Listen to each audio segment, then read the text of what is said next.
പക്ഷേ ഏകസ്ഥ ജീവിതം ഒരു ദൈവവിളിയായി കണക്കാക്കണമെങ്കിൽ ദൈവവേലയിൽ നമ്മൾ മുഴുകണം. നമ്മൾ സ്വന്തമായി സ്വാർത്ഥതയുടെ കൂടാരങ്ങളിൽ ഒളിച്ചിരുന്നുകൊണ്ട് നമ്മൾ നമ്മളുടെ ജോലി ചെയ്യുന്നു, നമ്മൾ സേവ് ചെയ്യുന്നു, നമ്മൾ സുഖമായി ജീവിക്കുന്നു. അങ്ങനെ കാലക്രമത്തിൽ ഈ ഭൂമിയിലുള്ള ചില ചെടികളൊക്കെ വളരുന്ന പോലെ വളർന്ന് അവസാനം മണ്ണോട് മണ്ണായി തീരുന്നു. വിവാഹ ജീവിതം എന്ന് പറയുമ്പോൾ സ്ത്രീ പുരുഷന്മാർ ഒരുമിച്ച് ചേർന്നുകൊണ്ട് ഈ ഭൂമിയിലേക്ക് നല്ല മക്കളെ സമ്മാനിക്കണം. അറിവില്ലായ്മ കൊണ്ടാണ് ഈ ഗ്യാപ്പ് ഉണ്ടാകുന്നത്. ഗ്യാപ്പ് അകലം, ആ അകലം കൂടുന്നതനുസരിച്ച് അവർ പരസ്പരം മാനസിക ഐക്യം കുറഞ്ഞ് വിട്ടുപോവുകയാണ്. മാനസിക ഐക്യം ഒത്തിരി കുറഞ്ഞു കഴിയുമ്പോൾ അവർ രണ്ടായി പിരിയുകയാണ് ചെയ്യുന്നത്. കുടുംബനാഥയുടെ അവരുടെ പരസ്പര ധാരണയുടെയും ഐക്യത്തിൻ്റെയും സ്നേഹത്തിൻ്റെയും കൂടാരങ്ങളിൽ ജനിച്ചു വീഴുന്ന കുഞ്ഞുങ്ങൾ സുരക്ഷിതത്വ ബോധമുള്ളവരാണ്. ഭാര്യയെ സ്നേഹിക്കുകയും പരിഗണിക്കുകയും ചെയ്യുന്നവൻ തന്നെയാണ് സ്നേഹിക്കുന്നത്. ഭർത്താവിനെ മാനിക്കുകയും പ്രോത്സാഹിപ്പിക്കുകയും ബഹുമാനിക്കുകയും ചെയ്യുന്ന സ്ത്രീയെ ആ ഭവനത്തെ തന്നെയാണ് വളർത്തുന്നത്.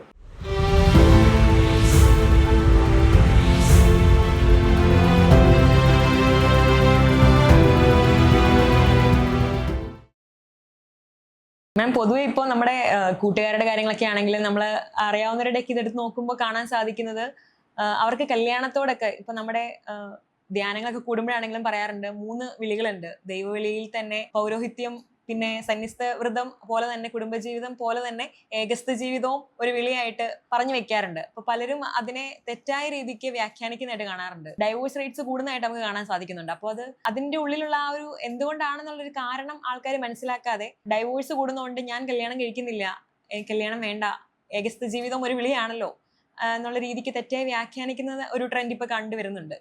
അപ്പോൾ അതിനെപ്പറ്റി മാമിന് എന്താണ് പറയാനുള്ളത്?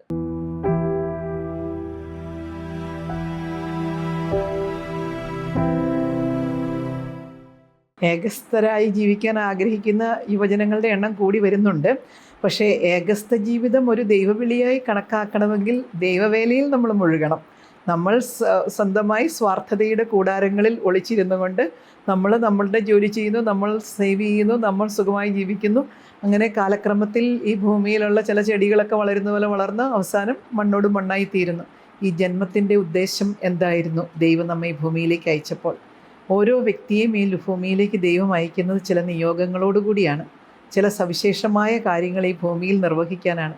ഒരു പെൺകുട്ടിക്ക് ഒരാൺകുട്ടിക്ക് ദൈവം ജന്മം നൽകുമ്പോൾ ഒന്നുകിൽ ആ കുട്ടി ദൈവവേല ചെയ്ത് എല്ലാവരെയും തൻ്റെ മക്കളും സഹോദരങ്ങളുമായി കരുതി അവർക്ക് ശുശ്രൂഷ ചെയ്തുകൊണ്ട് ഈ ജീവിതം ധന്യമാക്കുക. അതാണ് പൗരോഹിത്യം, സന്യാസമൊക്കെ. വിവാഹ ജീവിതം എന്ന് പറയുമ്പോൾ സ്ത്രീ പുരുഷന്മാർ ഒരുമിച്ച് ചേർന്നുകൊണ്ട് ഈ ഭൂമിയിലേക്ക് നല്ല മക്കളെ സമ്മാനിക്കുകയാണ്, നല്ല മനുഷ്യരെ സമ്മാനിക്കാനായിട്ട്, ദൈവത്തിനും മനുഷ്യർക്കും പ്രിയപ്പെട്ടവരായി അവരെ വളർത്തി സമൂഹത്തിന് സമ്മാനിക്കുവാനായിട്ട്. ആ കുഞ്ഞുങ്ങളുടെ ഭാവി ശോഭനമാകുന്നതിന് വേണ്ടി നമ്മുടെ അധ്വാനവും നമ്മുടെ പ്രാർത്ഥനയും നമ്മുടെ ശ്രദ്ധയും നമ്മുടെ സ്നേഹവും നൽകി കൂടെ നിൽക്കുവാനായിട്ട് ഉള്ളൊരു വിളിയാണ്. ഇനി ഏകസ്ഥരായി ഇരിക്കുന്ന ആളുകൾ സന്യാസ വ്രതങ്ങൾ എടുക്കുന്നില്ല എന്നുള്ളൂ. ഏകസ്ഥ ശുശ്രൂഷയിലാണ് നമ്മളെങ്കിൽ, ഒരു ദൈവവിളിയായിട്ടാണ് നമ്മൾ എടുക്കുന്നതെങ്കിൽ നമ്മൾ നമ്മുടെ സമയവും നമ്മുടെ അധ്വാനവും ഒക്കെ സമൂഹ നന്മയ്ക്കായിട്ട് നിസ്വാർത്ഥമായിട്ട് കൊടുക്കാനായിട്ട് ബാധ്യസ്ഥരാണ്. ഈ ഇപ്പോഴത്തെ ഏകസ്ഥ ജീവിതത്തിനോടുള്ള താല്പര്യത്തിൻ്റെ പിന്നിൽ നിസ്വാർത്ഥമായൊരു സേവനത്തിനുള്ള ആഗ്രഹമാണോ, സ്വാർത്ഥത നിറഞ്ഞൊരു ചിന്താരീതിയാണോ അതിൻ്റെ പിന്നിൽ നടക്കും? മാം, ഇന്നത്തെ സമൂഹത്തിൽ നമുക്ക് നമ്മുടെ ഇഷ്ടത്തിനനുസരിച്ച് സ്വാതന്ത്ര്യത്തോടെ ജീവിക്കാനുള്ള അവകാശമില്ലേ? സ്വാതന്ത്ര്യത്തോടുകൂടി ജീവിക്കുന്നതിന് ഒരു കുഴപ്പവുമില്ല. പക്ഷേ അർത്ഥമുള്ളൊരു ജീവിതം നമ്മുടെ വെറുതെ നമ്മളിങ്ങനെ സ്വതന്ത്രരായി നടന്നു മരിക്കുന്നതിൽ എന്താണ് അർത്ഥം ഇരിക്കുന്നത്? എനിക്ക് മനസ്സിലാകുന്നില്ല അതിൻ്റെ അർത്ഥം എന്താണെന്ന്. നമ്മൾ ജീവിച്ചിങ്ങനെ മരിക്കുന്നു, അതുകൊണ്ട് ആർക്കൊക്കെ എന്തൊക്കെ പ്രയോജനം ഉണ്ടാകുന്നുണ്ട്? ഈ ജീവിതയാത്ര കൊണ്ട് കുറച്ച് ജീവിതങ്ങളെയെങ്കിലും ശക്തിപ്പെടുത്തുവാൻ, കുറച്ച് ജീവിതങ്ങളിലെങ്കിലും പ്രകാശം പരത്തുവാൻ, കുറച്ച് പേരുടെയെങ്കിലും കണ്ണുനീരൊപ്പുവാൻ, കുറച്ച് പേർക്കെങ്കിലും ആശ്വാസം കൊടുക്കുവാനൊക്കെ സാധിക്കുമ്പോഴല്ലേ നമ്മുടെ ജീവിതത്തിന് അർത്ഥം ഉണ്ടാകുന്നത്. ഇപ്പൊ ഒരു പെൺകുട്ടി കല്യാണം കഴിക്കുന്നില്ല, ആ കുട്ടി ജോലി ചെയ്ത് സമ്പാദിക്കുന്ന പൈസ മറ്റ് അനാഥ പാവങ്ങൾക്ക് ചെലവഴിക്കുന്നു, ഒരു കുട്ടിയുടെ വിദ്യാഭ്യാസത്തിന് വേണ്ടി ചെലവഴിക്കുന്നു. ആ ഒരു രീതിയിലാണെങ്കിലും അങ്ങനെ നിസ്വാർത്ഥമായൊരു സേവനം ചെയ്യുകയാണെങ്കിൽ അവൾ മറ്റുള്ളവരെ അവളുടെ മക്കളായി കണക്കാക്കുകയും അവർക്ക് ശുശ്രൂഷ ചെയ്യുകയും ചെയ്യാണ്. അതൊരു ശ്രേഷ്ഠമായ വിളിയായിട്ട് നമുക്ക് കണക്കാക്കാം. അങ്ങനെയാണ് ചെയ്യുന്നതെങ്കിൽ, അങ്ങനെയാണോ ചെയ്യുന്നതെന്നാണ് നമ്മൾ ആലോചിക്കേണ്ടത്. നിങ്ങൾ ഇതിനിടയിൽ മോള് ഡിവോഴ്സിനെ കുറിച്ച് സംസാരിച്ചു. ഡിവോഴ്സ് വർദ്ധിച്ച് വരികയാണെന്ന് പറഞ്ഞു. ശരിയാണ് ആ പറഞ്ഞ കാര്യം. പക്ഷേ ഞങ്ങളുടെയൊക്കെ ബാല്യകാലത്തിൽ ഡിവോഴ്സ് എന്നുള്ളൊരു വാക്ക് പോലും ഞങ്ങൾ കേട്ടിട്ടുണ്ടായിരുന്നില്ല. അകാലത്തിൽ ചിലരുടെ ഭർത്താവോ ഭാര്യയോ നഷ്ടപ്പെട്ട് ദുഃഖിക്കുന്ന ആളുകളെ നമ്മൾ കണ്ടിട്ടുണ്ട്. പക്ഷേ ബോധപൂർവ്വം ജീവിത പങ്കാളിയെ ഉപേക്ഷിച്ചിട്ട് നടക്കുന്ന ആരെയും ഞാൻ എൻ്റെ ചെറുപ്പകാലത്ത് കണ്ടിട്ടേയില്ല. ഇന്ന് വർദ്ധിച്ചു വരുന്ന വിവാഹമോചനങ്ങളുടെ പിന്നിലുള്ള യഥാർത്ഥ കാരണം അന്വേഷിച്ചാൽ, സത്യസന്ധമായി നമ്മൾ അന്വേഷിച്ചാൽ, എൻ്റെ സ്വാതന്ത്ര്യം, എൻ്റെ സന്തോഷം, എൻ്റെ സുഖം, എൻ്റെ സ്വാർത്ഥത, അതിന് വിഘ്നം വരുത്തുന്ന ഒന്നിനെയും ഞാൻ അംഗീകരിക്കാൻ തയ്യാറല്ല. രണ്ടുപേർ ഒരുമിച്ച് ജീവിക്കുമ്പോൾ, 2 ഭവനത്തിൽ ജനിച്ചു വളർന്ന് പഠിച്ചു വളർന്ന കുട്ടികൾ, 2 പരിശീലനം കിട്ടിയ യുവതി യുവാക്കന്മാർ ഒരുമിച്ച് ജീവിക്കുമ്പോൾ നിരവധി കാര്യങ്ങളിൽ വിട്ടുവീഴ്ച ചെയ്യേണ്ടതായിട്ടുണ്ട്. പല കാര്യങ്ങളിലും നമ്മൾ പരസ്പരം മനസ്സിലാക്കുകയും ക്ഷമിക്കുകയും സഹായിക്കുകയും ഒക്കെ ചെയ്യേണ്ടതായിട്ടുണ്ട്. അതാണ് വിവാഹ ജീവിതത്തിൻ്റെ ആ ഒരു വെല്ലുവിളിയും ആ ഒരു സന്തോഷവും. കുറച്ച് നാളുകൾക്ക് ശേഷം ഈ അഭിപ്രായ വ്യത്യാസങ്ങളും വ്യത്യസ്തമായ പരിശീലനങ്ങളും ഒക്കെ മാറി അവർ 2 പേരും ഒരുമിച്ചൊഴുകുന്ന, 2 സ്ഥലത്തു നിന്ന് പുഴയുടെ അരുവികൾ ഒരുമിച്ചൊരു പുഴയായി മാറുന്നത് പോലെ ഒഴുകി അതിൽ ധാരാളം നന്മ പുറപ്പെടുവിച്ചുകൊണ്ട്, ഒത്തിരി ആളുകളെ സന്തോഷിപ്പിച്ചുകൊണ്ട്, മനുഷ്യജീവിതത്തിന് കുളിർമ നൽകുന്ന ഒരു കാഴ്ചയായി കുഞ്ഞുങ്ങളെ ഈ ലോകത്തിന് സന്തോഷത്തോടെ സമ്മാനിക്കുന്ന വ്യക്തികളായിട്ടൊക്കെ അവർ മാറുമ്പോൾ അവിടെ ത്യാഗത്തിൻ്റെ എലമെൻ്റ് ഉണ്ട്, അവിടെ കഷ്ടപ്പാടിൻ്റെ എലമെൻ്റ് ഉണ്ട്. ഇപ്പം ത്യാഗത്തോടു കൂടി തന്നെ ജീവിക്കുന്ന പെൺകുട്ടികളുണ്ട്. വളരെ അനുസരിച്ച് വീട്ടുകാരെ അനുസരിച്ചൊക്കെ ജീവിക്കുന്നവരുണ്ട്. എന്നാലും ഭർത്താവിൻ്റെയും വീട്ടുകാരുടെയും ഒക്കെ വശത്തു നിന്നും പീഡനങ്ങളും ബുദ്ധിമുട്ട് അനുഭവിക്കുന്നവർക്ക് ഡിവോഴ്സ് അല്ലാണ്ട് മറ്റൊരു വഴിയില്ലല്ലോ. ഡിവോഴ്സ് സഭ അംഗീകരിക്കുന്ന സാഹചര്യങ്ങളുണ്ട്. മാനസികമായ വൈകല്യങ്ങളുള്ള ആളുകൾ പലതരത്തിലുള്ള തക്കതായ ചില സാഹചര്യങ്ങളിൽ സഭ ഡിവോഴ്സ് അനുവദിക്കുന്നുണ്ട്. പക്ഷേ ചില ചെറിയ ചെറിയ പ്രശ്നങ്ങൾ വരുമ്പോൾ, ചില ബുദ്ധിമുട്ടുകൾ വരുമ്പോഴൊക്കെ ആ ഒരു കഷ്ടപ്പാടുകളെ ബുദ്ധിപൂർവ്വം ത്യാഗപൂർവ്വം ഒക്കെ നേരിട്ട് കുറച്ച് നാളുകൾ കൊണ്ട് ശരിയാക്കാമോ എന്ന് നമ്മൾ നോക്കേണ്ടതാണ്. ആ നോക്കുക പോലും ചെയ്യാതെ എനിക്ക് പറ്റില്ല എന്ന് പറഞ്ഞ് ഓടിക്കളയുന്ന ആൺകുട്ടികളും ഉണ്ട്, പെൺകുട്ടികളും ഉണ്ട്. ഇതിനെ നമുക്ക് കൗൺസിലിങ്ങിലൂടെ ഒത്തിരിയേറെ പരിഹരിക്കാൻ സാധിക്കും. ശരിക്കും പറഞ്ഞാൽ ഈ ഒരു ഇഗ്നറൻസ് ഈസ് എ ഗ്യാപ്പ്. അറിവില്ലായ്മ കൊണ്ടാണ് ഈ ഗ്യാപ്പ് ഉണ്ടാകുന്നത്. ഗ്യാപ്പ് അകലം, ആ അകലം കൂടുന്നതനുസരിച്ച് അവർ പരസ്പരം മാനസിക ഐക്യം കുറഞ്ഞ് വിട്ടുപോവുകയാണ്. മാനസിക ഐക്യം ഒത്തിരി കുറഞ്ഞു കഴിയുമ്പോൾ അവർ 2ആയി പിരിയുകയാണ് ചെയ്യുന്നത്. അപ്പോൾ ആ ഗ്യാപ്പ് ഫില്ല് ചെയ്യുക എന്നുള്ളതാണ് അറിവുള്ളവരുടെ, ഗുരുസ്ഥാനീയരുടെ, മാതൃപിതൃ തുല്യരായവരുടെ ചുമതല. ആ ഗ്യാപ്പ് നല്ല ഇൻസൈറ്റുകൾ കൊടുത്ത്, അറിവ് കൊടുത്ത്, കുഞ്ഞുങ്ങളെ വിവാഹ ജീവിതത്തെക്കുറിച്ച് മനസ്സിലാക്കി കൊടുത്ത്, ഒരുക്കി കൊടുത്ത് വിവാഹ ജീവിതത്തിലേക്ക് പ്രവേശിപ്പിക്കുക. അത് പാഠപുസ്തകത്തിൽ വായിച്ചാൽ കിട്ടുകയില്ല, ജീവിച്ച് കാണിച്ചും കൊടുക്കേണ്ടതാണ്. സാധാരണ പറയണത് പണ്ടത്തെ ആൾക്കാരെക്കാളും കൂടുതൽ അറിവുകളുള്ളത് ഇപ്പോഴത്തെ പെൺകുട്ടികൾക്കാണ്, ആൺകുട്ടികൾക്കാണ് ജീവിതത്തെ എങ്ങനെ കണ്ടറിയാൻ മനസ്സിലാക്കാൻ പറ്റുന്നത് എന്നൊക്കെയാണ് പറയുന്നത്. പക്ഷേ എന്നാലും പണ്ടത്തെക്കാളും കൂടുതൽ ഡിവോഴ്സ് ഇപ്പോഴാണ് കൂടുന്നത്. അതും ഒരു പ്രസക്തമായ ചോദ്യമാണ്. നോളജ് ആൻഡ് വിസ്ഡം രണ്ടും രണ്ടായിട്ടുള്ള കാര്യങ്ങൾ. നോളജ് എന്ന് പറയുന്നത് ഇൻഫർമേഷൻസ് ദാറ്റ് വി ഗ്യാദർ, ബുക്കുകളിൽ നിന്നും മറ്റു സ്ഥലങ്ങളിൽ നിന്നും വ്യക്തികളിൽ നിന്നൊക്കെ നമ്മൾ ശേഖരിക്കുന്ന, പഠിക്കുന്ന കാര്യങ്ങളാണ് നോളജ്. വിസ്ഡം എന്ന് പറയുന്നത് ജ്ഞാനമാണ്, അത് ദൈവത്തിൻ്റെ ദാനമാണ്, പരിശുദ്ധാത്മാവ് നൽകുന്ന ഉൾക്കാഴ്ചകളാണ്. നമ്മുടെ മുതിർന്ന തലമുറയ്ക്ക് നോളജ്, കോളേജിലെ ഡിഗ്രികളും ബിരുദാനന്തര ബിരുദങ്ങളും ഡോക്ടറേറ്റും ഒന്നും അവർക്കുണ്ടായിരുന്നില്ല. പക്ഷേ അവർക്ക് പലപ്പോഴും എങ്ങനെ ഒരു കുടുംബത്തെ ചേർത്ത് നിർത്താം, എങ്ങനെ ജീവിത പങ്കാളിയെ ചേർത്ത് നിർത്താം, സങ്കടപ്പെടുന്ന ഭാര്യയെ എങ്ങനെ ആശ്വസിപ്പിക്കാം, മാനസിക ക്ഷീണം അനുഭവിക്കുന്ന, സാമ്പത്തിക പ്രതിസന്ധി അനുഭവിക്കുന്ന ഭർത്താവിനെ എങ്ങനെ ധൈര്യപ്പെടുത്താം, പരീക്ഷയിൽ തോറ്റിട്ട് വന്ന മകനെ എങ്ങനെ വീണ്ടും ഉത്സാഹഭരിതനാക്കാം, അതൊക്കെ വിസ്ഡമാണ്. എന്തുകൊണ്ടാണ് ഇപ്പം ആ വിസ്ഡം ഇല്ലാത്തത്? വിസ്ഡം ദൈവദത്തമാണ്, അത് മാനുഷികമല്ല. ദൈവത്തോട് ചേർന്ന് നിൽക്കുന്നവർക്ക് ലഭിക്കുന്ന ജ്ഞാനമാണത്, സമ്മാനമാണത്. അത് എല്ലായ്പ്പോഴും കിട്ടുകയില്ല. Wisdom is more powerful than knowledge. ആ വിസ്ഡം കിട്ടാനാണ് നമ്മൾ പ്രാർത്ഥിക്കേണ്ടത്. മാം, വിമൻ സ്റ്റഡീസിലാണല്ലോ കൂടുതൽ ഫോക്കസ് ചെയ്തിരുന്നത്. അതുകൊണ്ട് ചോദിക്കട്ടെ, ഇപ്പോൾ ഫെമിനിസം എന്ന ഡോക്ടറിൻ പലപ്പോഴും തെറ്റായ ആൾക്കാർ ഉൾക്കൊള്ളുന്നത് കണ്ടുവരാറുണ്ട്. സ്ത്രീകളെ കൂടുതൽ വിമൻ എംപവർമെന്റിനെ ഊന്നിയാണ് ആ ഒരു ഡോക്ടറിൻ മുമ്പോട്ടേക്ക് വന്നെങ്കിലും അത് പലരും ഉൾക്കൊള്ളുന്ന രീതി വ്യത്യാസപ്പെട്ടാണ് ഇരിക്കുന്നത്. പലരും അതിനെ പുരുഷന്മാരെ വെറുക്കുന്ന ഒരു ഡോക്ടറിനായിട്ടും സ്ത്രീ സ്വാതന്ത്ര്യം ഒത്തിരി അങ്ങ് സെലിബ്രേറ്റ് ചെയ്യുന്ന ആ ഒരു ഇതിലേക്ക് വരുന്നതോടുകൂടി തന്നെ സ്ത്രീകൾ എന്തും ഏതിനും തുനിഞ്ഞിറങ്ങുന്ന ആ ഒരു രീതിയിലേക്ക് ഇപ്പോൾ മാറിക്കൊണ്ടിരിക്കുകയാണ്. അപ്പോൾ മോള് പറഞ്ഞത് ഒരു കാര്യമാണ്. ഫെമിനിസം എന്നുള്ള വാക്ക് ഒത്തിരിയേറെ തെറ്റിദ്ധരിക്കപ്പെട്ടിട്ടുള്ളൊരു വാക്കാണ്. ആരാണോ സ്ത്രീകളുടെ യഥാർത്ഥത്തിലുള്ള ഉന്നമനത്തിന് വേണ്ടി ആത്മാർത്ഥമായി ചിന്തിക്കുകയും സംസാരിക്കുകയും പ്രവർത്തിക്കുകയും ചെയ്യുന്ന അയാളൊരു ഫെമിനിസ്റ്റാണ്. എൻ്റെ പിതാവ് ഒരു ഫെമിനിസ്റ്റായിരുന്നു.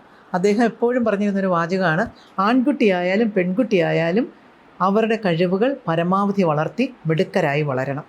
അതാണ് ഫെമിനിസം. ദൈവം തന്ന സാധ്യതകൾ, കഴിവുകൾ, സിദ്ധികൾ പരമാവധി വളർത്തി മിടുക്കരായി വളരുക. അത് മറ്റേയാളുടെ മേൽ ആധിപത്യം സ്ഥാപിക്കുവാനായിട്ടുള്ള ഒരു പ്രബോധനമേ അല്ല. ഫെമിനിസം എന്ന് പറയുന്നത് നമ്മുടെ ഇൻറ്റേർണലായിട്ട് ഇൻഹെറിറ്റഡ് ആയിട്ട് ഒക്കെ നമുക്ക് ലഭിച്ചിരിക്കുന്ന സാഹചര്യങ്ങളെ, സാധ്യതകളെ, കഴിവുകളെ വളർത്തി നമ്മളുടെ വ്യക്തിത്വവും അസ്തിത്വവും നമ്മളൊരു അസറ്റാണ് സമൂഹത്തിനെന്ന് പ്രൂവ് ചെയ്യാനുള്ള ഒരു ആഹ്വാനമാണ്. പക്ഷേ നമ്മുടെ പല കുഞ്ഞുങ്ങളും പല വ്യക്തികളും അതിനെ പുരുഷ മേധാവിത്വം പോലെ തന്നെ സ്ത്രീ മേധാവിത്വമായിട്ട് തെറ്റിദ്ധരിച്ചു പോയിട്ടുണ്ട്. ആ മേധാവിത്വമല്ല നമ്മൾ ആഗ്രഹിക്കുന്നത്. നമ്മൾക്ക് അർഹതപ്പെട്ട സ്നേഹവും ബഹുമാനവും കരുതലും അംഗീകാരവുമൊക്കെ ചോദിക്കേണ്ടതുപോലെ ചോദിച്ച് മേടിച്ചെടുക്കുവാൻ, വാക്കുകൾക്കപ്പുറം നമ്മുടെ നേട്ടങ്ങൾ കൊണ്ട്, നമ്മുടെ പെരുമാറ്റത്തിൻ്റെ സൗന്ദര്യം കൊണ്ട്, നമ്മളുടെ കാര്യശേഷി കൊണ്ട്, നമ്മുടെ വ്യക്തിത്വത്തിൻ്റെ കരുത്ത് കൊണ്ട് ആർജിച്ചെടുക്കുവാനുള്ള ആഹ്വാനമാണ്. ഇന്ന് അത് വളരെയധികം തെറ്റിദ്ധരിക്കപ്പെട്ടിട്ടുള്ളൊരു വാക്കാണ്. അതുപോലെ നിങ്ങൾ പറഞ്ഞ ഒരു പോയിൻ്റ് കൂടി ഞാൻ ശ്രദ്ധിച്ചു. പഴയകാലത്തെ സ്ത്രീകൾക്ക് അറിവില്ലാതിരുന്നത് കൊണ്ടും ആത്മവിശ്വാസം ഇല്ലാതിരുന്നതുകൊണ്ടോ എന്തുകൊണ്ടോ, ആത്മവിശ്വാസം നിങ്ങൾ പറഞ്ഞില്ല, അവർ പ്രതികരിച്ചിരുന്നില്ല. ഇപ്പോഴത്തെ സ്ത്രീകൾ പ്രതികരിക്കുന്നു, അതുകൊണ്ടാണ് ഡിവോഴ്സ് കൂടുന്നതെന്നുള്ളതുപോലെ നിങ്ങളൊന്ന് സൂചിപ്പിച്ചിരുന്നല്ലോ. പ്രതികരിക്കരുതെന്നോ സംസാരിക്കരുതെന്നോ ഒരിക്കലും ഞാൻ പറയുകയില്ല.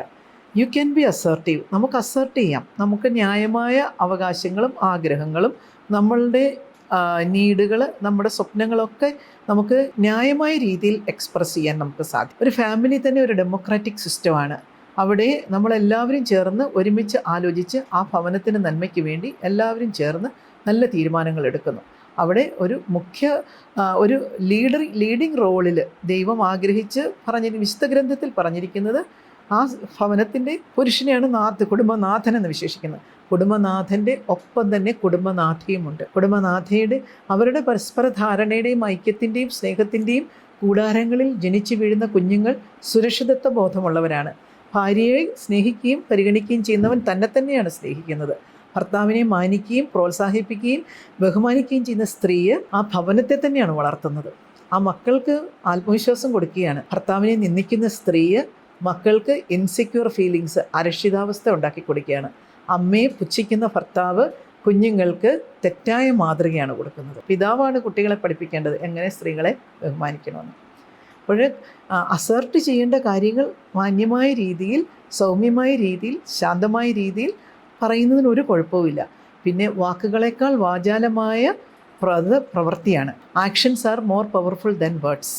നല്ല പ്രവർത്തനത്തിലൂടെ ഓരോ സ്ത്രീയും വിലപ്പെട്ട ഒരു മുത്താണ്, അസറ്റാണ്, മുതൽക്കൂട്ടാണെന്ന് പ്രൂവ് ചെയ്ത് കാണിക്കാനുള്ള വിളിയാണ് എൻ്റെ ചിന്തയിൽ ഫെമിനിസം. നിങ്ങൾ കൊച്ചു മക്കളാണ്, എൻ്റെ മക്കളെക്കാൾ പ്രായം കുറഞ്ഞവരാണ്. എൻ്റെ മനസ്സിൽ തോന്നിയ ഒരു ചിന്ത കൂടി ഞാൻ ഷെയർ ചെയ്യുകയാണ്. നമ്മളിങ്ങനെ സ്ത്രീ പുരുഷൻ എന്നൊക്കെ പറയുമ്പോൾ ഒരു അകലം ഫീൽ ചെയ്യുന്നുണ്ട്.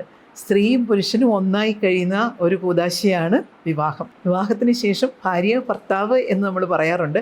അതിലും ഞാൻ ഇഷ്ടപ്പെടുന്ന ഒരു ടേമാണ്, മലയാളത്തിൽ നമ്മൾ പണ്ടൊക്കെ പറയുമായിരുന്നു, പ്രിയതമൻ എന്നൊക്കെ പറയുമായിരുന്നു.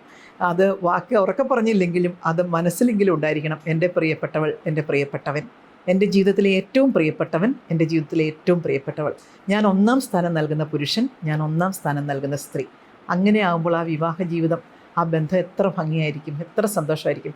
ആ ഒന്നാം സ്ഥാനം ലഭിക്കുന്ന ഭർത്താവും ഒന്നാം സ്ഥാനം ലഭിക്കുന്ന ഭാര്യയും ഒരിക്കലും ഡിവോഴ്സിനെ കുറിച്ച് ചിന്തിക്കുകയില്ല. അടുത്ത സ്റ്റേജിലേക്ക് നമ്മൾ വരുമ്പോൾ അപ്പനും അമ്മയും ആകുകയാണ് നമ്മൾ. അപ്പനും അമ്മയും എന്തൊരു നല്ല ഒരു എക്സ്പ്രഷനാണ്. സ്ത്രീയും പുരുഷനും, വീട്ടിലെ സ്ത്രീയും പുരുഷനെന്ന്, മുതിർന്ന പുരുഷൻ മുതിർന്ന സ്ത്രീ എന്ന് പറയുന്നതിന് പകരം നമുക്ക് പറയാം വല്യപ്പച്ചനും വല്യമ്മച്ചിയും, അപ്പനും ഞങ്ങളുടെ അമ്മയും, ഭാര്യയും ഭർത്താവും. അങ്ങനെ പറയുമ്പോൾ നമുക്ക് കുറച്ചുകൂടി ഒരു സ്നേഹം തോന്നും. സ്നേഹം എന്ന് പറയുന്നത്, സന്തോഷം എന്ന് പറയുന്നത് ഒരു ചോയ്സാണ്, ഒരു ഡിസിഷനാണ്. ദൈവനാമത്തിൽ നമ്മൾ എടുക്കുന്ന, വിവാഹത്തിൻ്റെ സമയത്ത് നമ്മൾ എടുക്കുന്ന ഒരു തെരഞ്ഞെടുപ്പാണ്, ഒരു തീരുമാനമാണ്. ഞാൻ പറയുന്ന ഒരു വാചകം കൂടി ഞാൻ പറഞ്ഞ് അവസാനിപ്പിക്കാം. In spite of whatever happens, I will make my family life a graceful one, a wonderful one, by the grace of God almighty and by the blessings and prayers of my parents and my well wishers. നിങ്ങൾക്ക് മനസ്സിലായെന്ന് ഞാൻ കരുതുകയാണ്. എന്ത് സംഭവിച്ചാലും എൻ്റെ കുടുംബജീവിതം മനോഹരമാക്കി തീർക്കുമെന്ന് ഒരു സ്ത്രീയും പുരുഷനും എപ്പോഴും പറഞ്ഞുകൊണ്ടിരിക്കുക. By the grace of God almighty, ദൈവത്തിൻ്റെ അനുഗ്രഹം കൊണ്ട് എനിക്ക് ജന്മം നൽകി വളർത്തി വലുതാക്കിയ മാതാപിതാക്കളുടെയും ഗുരുജനങ്ങളുടെയും ഒക്കെ അനുഗ്രഹവും പ്രാർത്ഥനയും കൊണ്ട് എൻ്റെ കുടുംബജീവിതം മനോഹരമായ ധന്യമായ ഒരു ജീവിതമാക്കാൻ എനിക്ക് സാധിക്കും എന്ന് നിരന്തരം ദൈവസന്നിധിയിൽ ഇങ്ങനെ ഏറ്റു പറഞ്ഞുകൊണ്ടിരിക്കുക. അത് അഫർമേഷനാണ്, സൈക്കോളജിയിലെ ഒരു ടൂളുകളുടെയാണ്. ആ അഫർമേഷൻസ് ഇങ്ങനെ പോസിറ്റീവ് അഫർമേഷൻസ് കൂടെ പറയുമ്പോൾ അത് നമ്മുടെ ഉപബോധ മനസ്സിലേക്ക് പോവുകയും അത് യാഥാർത്ഥ്യമായി മാറുകയും ചെയ്യും. അങ്ങനെ ഒരു നല്ല ജീവിതം നിങ്ങൾക്കുണ്ടാകട്ടെ എന്ന് ഞാൻ പ്രാർത്ഥിക്കുകയാണ്. സമയത്തിൻ്റെ തികവിൽ അനുയോജ്യരായ ജീവിത പങ്കാളിയെ കണ്ടെത്തുവാനും സന്തോഷം നിറഞ്ഞ അസൂയാർഹമായ ഒരു കുടുംബജീവിതം പടുത്തുയർത്തുവാനും ദൈവം നിങ്ങളെ അനുഗ്രഹിക്കട്ടെ. ഈ യുവജനങ്ങൾ ഓരോരുത്തരെയും അനുഗ്രഹിക്കട്ടെ എന്ന് ഞാൻ പ്രാർത്ഥിക്കുന്നു, ആശംസിക്കുന്നു. Thank you.